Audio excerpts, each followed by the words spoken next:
In this video, we are going to stop various apps from starting in the background when you start Windows. There are three ways we can change these settings.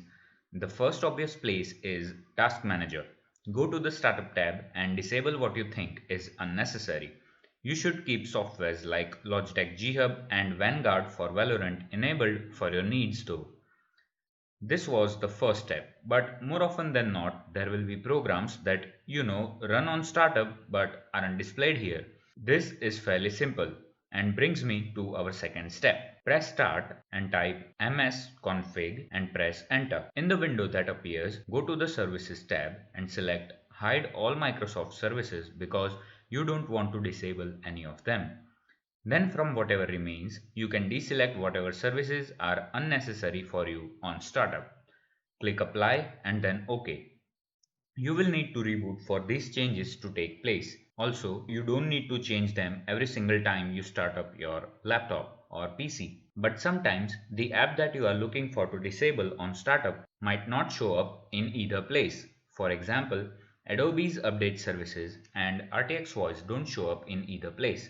So this brings us to the last method. Go to Start, type Task Scheduler and press Enter. In this window, switch to the Task Scheduler Library tab on the left. Now here you can see a list of services that run when the device starts up. I would not recommend you to disable any processes, especially if you don't know what they are for. The only ones you should change are the ones that are obvious. For example, here is RTX Voice and as you can see it is already disabled and thus it is showing me the enable button on the right. If there's an enabled service, you can find the disable button on the right, or you could just right click and enable or disable these services.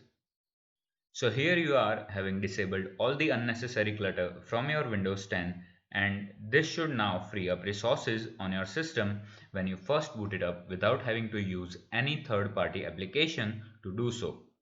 I hope you enjoyed this video. Don't forget to like it and subscribe to the channel. You can also join our Discord from the link in the description. Until next time, be kind to everyone.